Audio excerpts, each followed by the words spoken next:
अस्सलाम वालेकुम नाज़रीन, शाहिद चौधरी ऑफिशियल के साथ मैं हूं आपका मेज़बान अब्दुल्ला तनवीर। नाज़रीन, जुआ एक ऐसी चीज़ है जो कि इंसान को आका से गुलाम बना देती है और ये एक ऐसा स्वीट पॉइजन है जो कि हंसते बसते घरों को उजाड़ के रख देता है, जिसके सिलसिले में शाहिद चौधरी साहब ने यकीनन आपने देखा होगा आज से चंद रोज कबल एक वीडियो बनाई थी जिसमें ना कि सिर्फ लाहौर बल्कि सियालकोट के भी वो लोग जिनको जुए की दुनिया में बेताज बादशाह समझा जाता है, जो पाकिस्तान से पैसा स्मगल करके बैरून मुमालिक भिजवा रहे थे।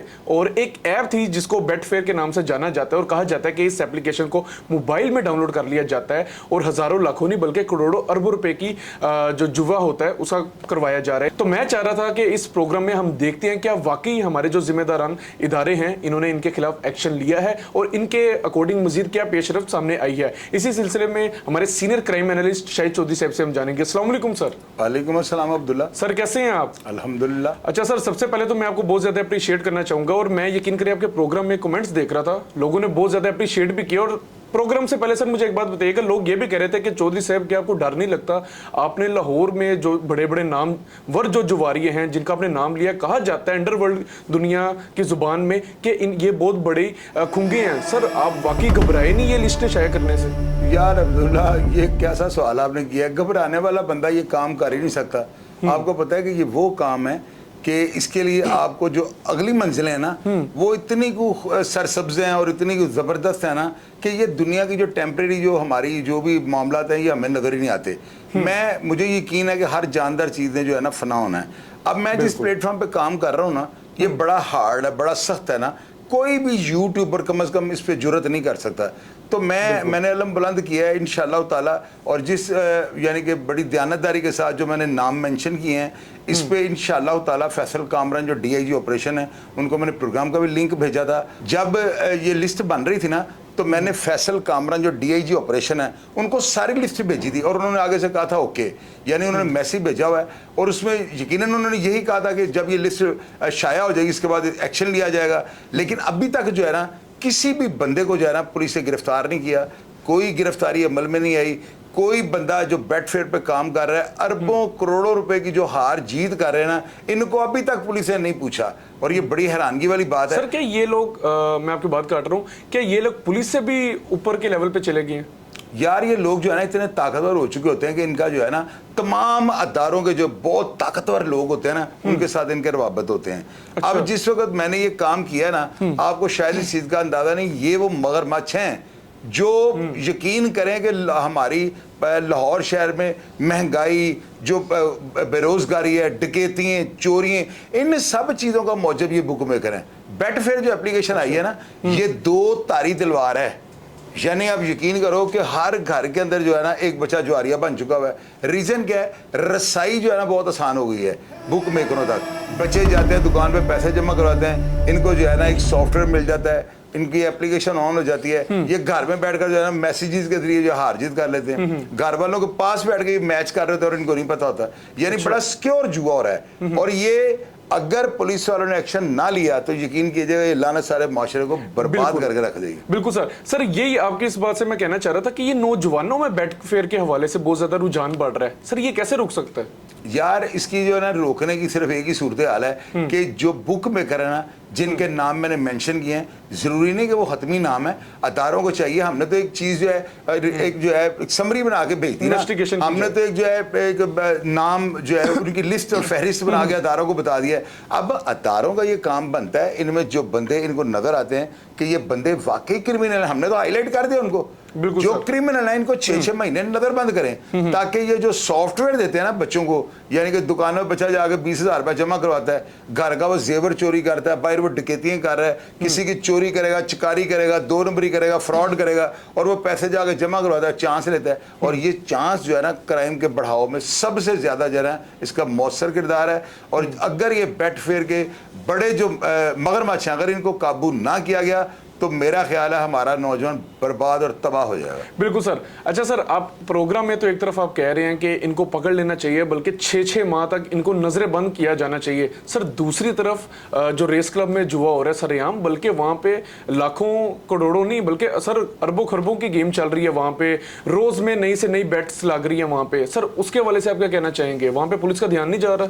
यार ये जो है ना मुझे यही तो चीज समझ नहीं आती कि स्टेट के अंदर एक और स्टेट बनी है, रेस क्लब के अंदर जो है ना ना, हजारों की तादाद में लोग जाते हैं वहां पर जाके लोग सरेआम पैसे जमा करवाते हैं, बेट कर रहे थे, हो तो वो भी जुआ रहा है। लेकिन जब किसी को पूछा तो वो कहते हैं वहां पे लाइसेंस मिला हुआ है, यानी वो लाइसेंस लेकर आ रहे हैं। तो अगर ये लाइसेंस फर्ज कर लें, अब मुझे नहीं पता क्या लाइसेंस है, सुनने में यही है कि वहां पे सरेआम जुआ इसलिए होता है कि हुकूमत ने उनको लाइसेंस दे रखा है। अगर हुकूमत ने उनको लाइसेंस दिया हुआ है और रेवेन्यू जनरेट होता है तो ये गली गली मोहल्ले मोहल्ले में एक्सपेरिमेंट करें।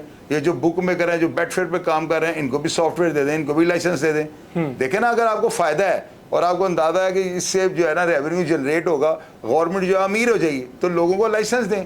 लेकिन अगर लोगों को लाइसेंस नहीं दिए जा सकते, इसमें ममानत है, तो रेस क्लब में जो लोग जुआ करवा रहे हैं ये कौन है, इसको भी बंद करें, ताकि लोगों को जो है ना, जाहिर है कि लोगों को अगर एक जगह मिल जाएगी जुआ खेलने के लिए, तो आप यकीन करें संडे वाले दिन पूरा पाकिस्तान जो है वहाँ पे इकट्ठा होता है। कराची से लोग आते हैं, हैदराबाद, सिंध, सरगोदे से लोग रेस क्लब में आगे जुए खेल होते हैं। अरबों रुपए की अब्दुल्ला हार जीत होती है और कहते हैं उसका लाइसेंस है। भाई अगर लाइसेंस है तो ये लोकल लेवल पे, छोटे लेवल पे भी लोगों को इशू कर दें।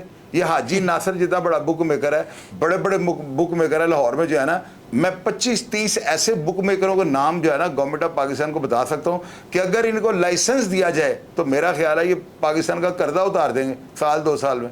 इतने बड़े ये मगरमच्छ हैं, तो लाइसेंस मिल जाना चाहिए। अगर नहीं मिलना तो वो भी बंद करें, ताकि लोगों को जुआ खेलने की जगह ही ना मिले। अच्छा सर, मेरा एक ना जनरल सा क्वेश्चन है, यकीनन आपने काफी ज्यादा दुनिया घूमी है सर, मॉस्को के हवाले से बड़ा कहा जाता है, वहां पे भी जुए के हवाले से काफी क्लब्स बने हुए हैं। सर एक मुझे एक बात बताइएगा, पाकिस्तान में कहा जाता है कि मतलब जो भी जुए की लत में लगता है ना, वो अपना घर उजाड़ देता है। सर बाहर के मुल्क में भी ऐसे जो गोरे वगैरह जुआ वगैरह करते हैं या करवाते हैं, उनके साथ भी ये हालात देखने में आती हैं? क्योंकि एक चीज नजर आती है सर, कि कहा जाता है कि वहां पे जो क्लब्स हैं वहां पे डिसिप्लिन बहुत ज्यादा होता है। ये क्या सर सारा मतलब सिचुएशन है सुनाइए। अब्दुल्ला, वहां पर जो है ना मेंबरशिप कार्ड इशू किए जाते हैं, वहां पर बाकायदा तौर पे आपकी डेट ऑफ बर्थ और आपका नाम, आपका सरनेम, ये सारी चीज़ें पूछने के बाद जो है ना आपको एंट्री देते हैं।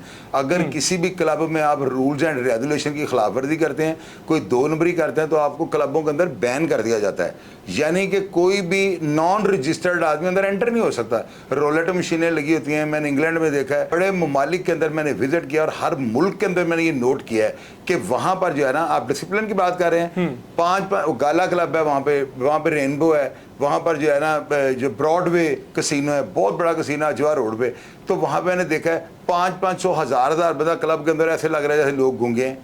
कोई अनडिसिप्लिन हरकत नहीं हो रही, कोई गैर कानूनी लोग काम नहीं कर रहे, जुआ खेल रहे हैं वो, और वो सारा रेवेन्यू जो है ना गवर्नमेंट को जनरेट हो रहा है। अभी तो मुस्लिम ममालिक के अंदर सुना है कि दुबई के अंदर भी जो है शेख जो है वो कसिनो वगैरह बना रहा है, सऊदी अरब में भी सुनने में आ रहा है कि बन रहे हैं। तो यार अगर वो ममालिक कर रहे हैं, रेवेन्यू जनरेट कर रहे हैं, उनको आमदन हो रही है, पैसा इकट्ठा कर रहे हैं, तो पाकिस्तान में भी ये बैन नहीं होने चाहिए। पाकिस्तान के अंदर भी ये इनको कसिनो बना देने चाहिए। सर वो लोग घर से बेघर होते हैं? और नहीं यार, नेवर एवर। वो लोग बड़े उनका, हमारे चूंकि यहाँ पे लोगों को, यहाँ पे ये है कि लोगों को ये होता है कि आज यहाँ पर जुआ हो रहा है, कल पता नहीं बंद ना हो जाए, तो लोग रातों रात बर्बाद हो जाते हैं। अगर लोगों को पता हो कि हर जगह पे जुए खाने बने हुए हैं, तो लोग जो है अपने जायज पैसों का रिस्क लेंगे। ये जो अपड़ तपड़ होती है ना, यानी ये लाहौर में जुओं पे छापे पड़ते हैं, पुलिस पकड़ लेती है, तो लोगों को यही डर होता है कि यार आज ही कर लो जो भी करना है, और रातों रात उनकी कब्रें निकल जाती हैं। जब ये बाकायदा जुए खाने बने होंगे तो आपको पता है फिर अफरा तफरी का तनाजुल कम हो जाएगा, फिर लोग जो है अपने जायज़ आमदन मेहनत मजदूरी करके रात को जाकर जुआ खेले, तो क्या इसमें अर्ज है? अगर दूसरे इस्लामी ममालिक इस तरह कर रहे हैं और इस पॉलिसी से उनको फायदा हो रहा है, तो पाकिस्तान को क्यों, क्या पाकिस्तान को तकलीफ है? जुआ एक अच्छी चीज है, जुआ अच्छी चीज है कि बुरी? अब्दुल्ला, जुआ जो है ना, खेलने वाला बंदा बहुत कम, यानी 1000 में से 1 बंदा होगा जो शायद कि मेरा मतलब अपनी माँ बाप की दुआ के साथ जो है ना वो बच गए हो, वरना जुआ खेलने वाले किसी बंदे का कोई घर नहीं, सारा पैसा जुआ करवाने वाले ले जाते हैं, ये बात याद रखिए। अच्छा, मतलब जिनको बुकिया कहा जाता है सर? बुकिया जिनको कहा जाता है, जो मालक मकान होते हैं कमसइयों के, जो फ्लाशें करवा रहे हैं। अब लाहौर के बड़े टॉप क्लास के जो होटल है ना, बड़े बड़े होटल, 3 स्टार होटल जो हैं, उनके कमरों के अंदर जाने लोग सारी रात फ्लाश करवा रहे हैं, और आप यकीन करो करोड़ों रुपए की फ्लाश हो रही है। वो होटल वाला जो अमला है 3 स्टार होटलों का, वो उनके साथ मिला होता है, वो उनको कहते हैं आज पुलिस की जो है ना कोई खुशबू आ रही है, कमरा उनको बदल देते हैं, वो उनको किसी ऊपर वाले फ्लोर में शिफ्ट कर देते हैं। यानी वो लोग 30-35 हज़ार रुपये रात को किराया दे रहे हैं, और इसके अलावा खाते पीते हैं वहाँ पे रात को लाख रुपए बिल बन जाता है। जो बंदा 1 लाख रुपया किराया दे रहा है और खाने पीने की मद में दे रहे हैं, वो बंदा कमाई जो है कितनी कर रहा होगा, आप बिल्कुल ये सर, नोट करें। बिल्कुल सर। यानी 3 स्टार होटलों के अंदर इस वक्त ये काम फैल चुका होगा। बिल्कुल सर, नो डाउट। सर मुझे एक बात बताइए, आज से हम चले जाते हैं कोई 10 से 15 साल पीछे, तब भी जुआ होता था, जुआ अब भी हो रहा है सर। तब जो जुआ होता था वो फिजिकली तौर पे होता था, अब ऑनलाइन एप्लीकेशंस आ गई हैं। आपके ख्याल से क्या अभी भी ऑनलाइन एप्लीकेशंस को सर एक को बंद करें, उसके अल्टरनेट दूसरी निकल आती है, रोका जा सकता है? अब्दुल्ला, इसके लिए तो मुझे नहीं इतना पता, लेकिन ये है कि रुकनी चाहिए। ये जो बेट फेयर है पाकिस्तान के अंदर बैन होनी चाहिए। अगर बेट फेयर को बैन ना किया गया तो आप यकीन करें हर माँ बहन जो है बर्बाद हो जाएगी, क्योंकि जुआरिये जो है ना घर वालों को टीके लगाते हैं, घर के जेवर, बहनों की जायदाद, उनकी रजिस्ट्री हैं, उनकी जो जमा पूंजी होती है उसका रिस्क ले लेते हैं। वजह क्या है? वजह यही है कि आज जुआ होना है, पता नहीं कल ये बंद ना हो जाए, लोग रातों रात बर्बाद हो जाते हैं। इनको जो है ना जुए के जो है ताबकाती असरात को देखते हुए हुकूमत को चाहिए कि जुए खाने कसीनो ट्राई तो करे। बिल्कुल सर। अगर इस काम को बंद करके इसको नहीं रोक सके तो फिर इसको आम कर दें, ताकि हर बंदे की जब रसाई होगी ना तो लोग जो है ना उनको ये पता होगा कि यार जुए खाने खुल गए हैं, जब हमारे पास फालतू पैसे हों तो हम जा खेलेंगे। लोग इसी चक्कर में बर्बाद हो जाते, पता नहीं कल ये जुए पे रेड ना हो जाए, बंद ना हो जाए, आज ही रात को कर लो जो करना है। तो ये चीजें अफरा तफरी की तरफ लेके जाती है। एक ना ऐप आई हुई है, मुझे जेन में उसका नाम नहीं आ रहा सर, मेरे दोस्त ने कुछ मतलब बता रहा था कि आगे से उसके दोस्त ने कुछ किया था कि ऐप में कोई इन्वेस्टमेंट की है, कोई इसी तरह की बेट वगैरह लगाई है सर पहला जीतता है 15 से 20 हजार रुपया जीत जाता है, उसका दिल किया मैं और करूं सर, जब दोबारा उसने 20 हजार रुपया ऊपर लगाया सर, वो सारा यकीन करे पानी पानी हो गया। तो ये जो एप्स होती है ना सर, मेरे नजदीक ये पहले लोगों को ना अपनी तरफ अट्रैक्ट करती हैं, आपको जान के जिताएंगी 1 से 2 गेम्स, ताकि आप इसके ऊपर लग जाएं, और जब इंसान लग जाता है यकीन करें नाजरीन, फिर उसकी बहुत बुरी सूरत हाल हो जाती है। और सर की बड़ी बात बजाय बिल्कुल कि अपने घर वालों को नहीं छोड़ते, अपने घर वालों को टीके लगाते हैं। सर मेरा लास्ट क्वेश्चन है, आपने एक ना नाम ले रहे थे मेरे ख्याल से वो काली का नाम आप ले रहे थे, और आपने उसमें यह भी कहा था कि मेरा दोस्त है। सर एक तरफ तो आप कह रहे हैं मेरा दोस्त है, दूसरी तरफ आप उसका नाम भी ले रहे हैं, ये तजाद नहीं है? यार पता है कि अब्दुल्ला मेरा भाई है काली पहलवान, और वो कोई जुआ शुआ इस वक्त नहीं करवा रहा। मैंने लिस्ट में ये लिखा था कि काली जो है मेरा दोस्त है, मेरा भाई है, लेकिन मैं क्या करूं, मैं मजबूर हूं। मैंने उसका नाम लिस्ट में डाल दिया, बड़ा मेरे साथ फ़ोन पे लड़ा है। उसने कहा कि यार चौधरी तन पता है कि पहले मिल्लत पार्क थाने वाले मेरे पैर नहीं लगन दे रहे, तो यार तो लिस्ट में मेरा नाम तुमने डाल दिया है।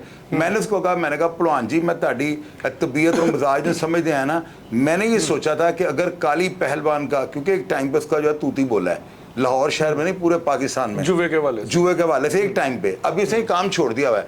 मैंने उसको ये कहा, मैंने कहा पहलवान जी ताड़ा नाम है लिस्ट च ना आंदा तो किड्डी वड्डी ज्यादती थी कि तुझे एड्डा बड़ा काम किया है। तो फिर उसने मुझे कहा कि मैंने वो सारे काम छोड़ दिए हैं और मैं किनारा कशी कर गया हूँ जुर्म से ना। तो मैंने जाहिर है कि अगर वो मेरा दोस्त था, मैंने नाम दिया, तो अभी मैं उसकी सिफारिश पे तो नहीं नाम निकाल रहा, मुझे कन्फर्म है कि काली अब जो है ना जुआ और रेसों का काम नहीं कर रहा। तो जाहिर है वो नहीं कर रहा, तो मैंने लोगों को ये भी बता दिया। मतलब सर लिस्ट में आपने नाम भी दिया लेकिन वो नहीं कर रहा। मैं कह रहा हूं अब्दुल्ला मेरा सगा भाई काम करेगा, मैं उसका भी नाम लिस्ट में डाल दूंगा। ये बात आप ट्राई करके देख लीजिए। मैं मुनसिफाना काम करने वाला बंदा हूं। हाँ, अगर कोई ऐसे बंदे मुझसे बच गए हैं तो अभी जो अगली लिस्ट आने लगी ना अब्दुल्ला, ये अजगरों की है, मगरमच्छ जो है ना, इसमें शदरे के, इसके अंदर लाहौर के जो है कामों के मुरीद के गुजरांवाला के बहुत ज्यादा बड़े बड़े मगरमच्छ जो 1 महीने में अरबों रुपए की हार जीत कर रहे हैं, उनके नाम आने लगे हैं। वो 73 नाम है टोटल। इतना डेटा और इतना कंफर्म डेटा कैसे इकट्ठा करते हैं? किन मैं खुद हैरान हूं। मतलब अब्दुल्ला सियालकोट में बैठे हुए लोग वहां पे जुआ करते हैं, खबर सर आप तक आ रही है। अब्दुल्ला इन्हीं लोगों के साथ मेरी जिंदगी गुजर गई है। यही वो लोग हैं, यही वो तंग रास्ते हैं जिनका मैं मुसाफिर रह चुका हूँ। मेरे पास इन सब लोगों की जो है ना इंफॉर्मेशन है। यहाँ पे आपको एक शेर सुनाऊंगा, शरीके जुर्म ना होते तो मुखबरी करते, शरीके जुर्म ना होते तो मुखबरी करते, हमें पता है लुटेरों के सब ठिकानों का। तो मैं अगर ये काम आज ना कर रहा होता तो शायद मैं भी इन्हीं बंद गलियों में आज भी वहीं पे भटक रहा होता और वहीं पे अंधेरों में मैं जो अपनी ज़िंदगी गुजार रहा था। अल्लाह ताला का बस एक टाइम एक होता है, बंदा अपनी ज़िंदगी में जब खुदा की तरफ आप लौटते हैं ना, जब आप ये सोचते हैं कि यार मैंने आखिर मर जाना है, तो फिर आप इस तरह के जो है ना इस्तिलाहाती जो है काम करते हैं। और मैं तो ये कहूँगा कि जो मैं कर रहा हूँ, अगर अदारे मेरे पैर के ऊपर पैर रखें और इन क्रिमिनल का कला कुमा कर दें, तो आप यकीन कीजिएगा मेरी भी हौसला अफजाई होगी और मैं मजीद बेहतर नताइज और इस तरह के क्रिमिनल्स, क्योंकि मैं जानता हूँ ना, मेरे पास इंफॉर्मेशन है। मैंने क्या कहा कि मैं अगर ये काम ना कर रहा था तो मैं भी भटका होता, लेकिन अल्हम्दुलिल्लाह अगर मैं ट्रैक पे आऊँ तो मुझे इन सब बंद गलियों का, हर रोशनदान का, हर बारी, हर जंगले का मुझे पता है। तो ये चीज़ें मैं हाईलाइट करता जा रहा हूँ। अदारे इसके ऊपर एक्शन लें। फैसल कामरान साहब ये स्पेशल ब्रांच की लिस्टों को छोड़ दें, वो मेला फाइडी वाली लिस्टें हैं, वो 2 नंबर हैं। उनमें जो है ना खुद साख्ता लिस्टें बनी हैं, लोगों को ब्लैकमेल करने के लिए मरे हुए अफराद का नाम डाल दिया है। मेरी लिस्ट के अंदर जो है ना, अगर 3 बंदों की मैंने सफाई दी है तो वो मेरे दफ्तर में आए हैं। जब मैं मुतमिन हो गया, मैंने उनका नाम मैंने मेंशन कर दिया कि ये बंदे काम छोड़ गए। मैं ज़ाहिर है अगर वो काम छोड़ गए तो उनके ऊपर कोई एक्शन नहीं होना चाहिए। उनमें भोला बुक मेकर था, यानी किसी टाइम पे वो सुनने में आया काम करता था, यानी वो करता था या उसके दोस्त उसके जो है ना वो करते थे गैम्बलिंग। दूसरा अरफान नामी लड़का था और तीसरा इमरान बीबी। ये 3 बंदे मेरे दफ्तर आए हैं, वीडियो बयान इन्होंने दिए हैं, तस्वीर दी हैं। और बोले वो मेरा महल्लेदार है, छोटा भाई है, उसने तो यहाँ तक कह दिया भाईजान आपने मेरा नाम किसके कहने पे डाला है, मैं तो ये काम ही नहीं करता हूँ। तो मैंने उनकी क्लियरेंस भी दे दी है। मेरे पास खबर आएगी, मैं उसको लगाऊंगा। जिसको एतराज हो या ये शक हो कि मेरा नाम गलत पड़ गया, मेरे प्लेटफॉर्म पे है। बिल्कुल सर, ठीक हो गया। सर लास्ट क्वेश्चन है, जो वाकई नामवर मुल्जिमान होंगे, जिनका वाकई नाम होगा इस हवाले से, सर क्या पुलिस एक्शन लेगी? पुलिस को एक्शन लेना पड़ेगा। मैंने जान ही नहीं छोड़नी। मैंने एक और प्रोग्राम करना है इंशाल्लाह ताला, पूरी मशीनरी हरकत में आएगा। और मैं आपको एक और बात बताऊं, जो लिस्ट मैंने लगाई थी ना, ये सारे नाम जो है ना, मैंने उनके इलाकों की उनकी रिहायशों का भी आगे लिखा हुआ है। ये सारे नाम जो है ना, मेरे तजर्बे के मुताबिक और मेरे ज़राए के मुताबिक ये मुतलका थानों में लिस्टें भेज दी गई हैं। और वो जो SHOs हैं वो अपनी बीटों के इंचार्ज को कह रहे हैं कि इन बंदों के खिलाफ बड़ी मुनज़्ज़म कार्रवाई करें ताकि ये इस काम से बाज आ जाएं। और इंशाअल्लाह ताला मुझे यकीन है ये जो अगला हफ्ता है ना, ये आप देखिएगा इनका कला कुमा करके रख देंगे इंशाअल्लाह ताला। बिल्कुल नाजरीन, ये हमारा आज का प्रोग्राम था। और यकीन करें नौजवान जो मेरे छोटे भाई या मेरे से बड़े भाई भी होंगे उम्र में, लेकिन सर आप एक चीज़ देखिए कि एक्सपीरियंस देखिए, ये वो बंदे हैं जिन्होंने मतलब जो इस फील्ड में रह के और उसके बाद इन्होंने अपना किबला दुरुस्त किया और बाकायदा इन्होंने हर चीज़ मंजर आम पे रखी। अच्छा क्या है, बुरा क्या है, इंसान को इतनी सेंस होती है और इंसान इस चीज़ को जान लेता है। खुदारा अगर आपका भी कोई छोटा भाई हो तो मोबाइल पे ये जो एप्लीकेशन है बेट फेयर, 1-2 और ऐप्स हैं जिसमें एक 1x बेट आ जाती है, कुछ ऐसी एप्लीकेशंस है, खुदारा आप उनके ऊपर लाजमी नज़र रखें। ये ऐसी ऐप्स हैं जो कि स्वीट पॉइजन है, जिस तरह मैंने अभी पहले अपने इंट्रो में कहा था कि ये आहिस्ते आहिस्ते इंसान को अपनी तरफ अट्रैक्ट करती है और उसके बाद इंसान जो होता है वो तबाही के दहाने पर चला जाता है। लाजमी अपने छोटे भाई अपने बच्चों का लाजमी ख्याल रखिएगा। प्रोग्राम का फीडबैक जरूर दीजिएगा जी। बहुत शुक्रिया सर, आपने हमारे साथ प्रोग्राम में हमें अपना कीमती टाइम दिया। इसी के साथ अपने मेजबान अब्दुल्ला तनवीर को इजाजत दीजिए। अल्लाह निगहबान।